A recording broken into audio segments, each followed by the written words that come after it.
might almost call this episode Confessions of a Filmmaker, because if to love is to accept unconditionally all the virtues and failings of the object of your affections, then I truly love the fin de siècle romance Letter from an Unknown Woman.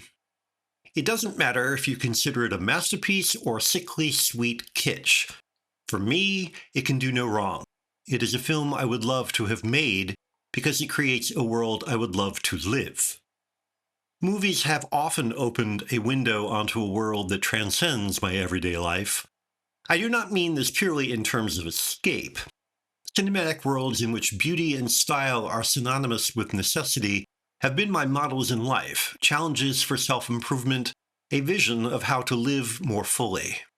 It is the environments, the ways of living created in the semi-dream world of the movies that have most influenced me, not their stories or characters. Watching Letter, I do not literally feel I am in 1900 Vienna, of course, but I would like to be because of the film's ability to summon up a place and time with an imaginative power that exceeds rational awareness.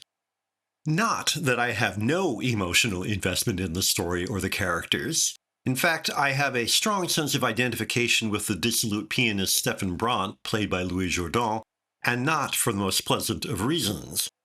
But, as I once said to a surprised friend on this question of identification, I do not so much respond emotionally to a movie because I share traits with a character.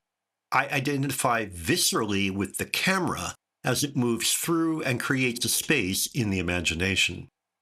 In Letter, for example, the fates of Lisa Berndl, Joan Fontaine, or Brandt interest me less than moving with them through Ophuls' lightly frosted recreation of turn-of-the-century city life. This is not the decrepit Habsburg Empire as it was, but as it has been imagined by an exquisite stylist with keys to the back lot. It is more Vienna than the real thing because shooting on a soundstage gives Ophuls absolute control over the environment.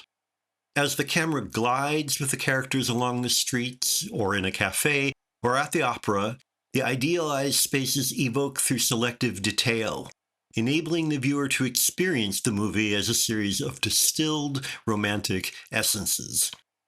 If that distillation is bittersweet, it is so only in the service of recognizing the fullness of life's experiences. That is what is most haunting about Letter from an Unknown Woman.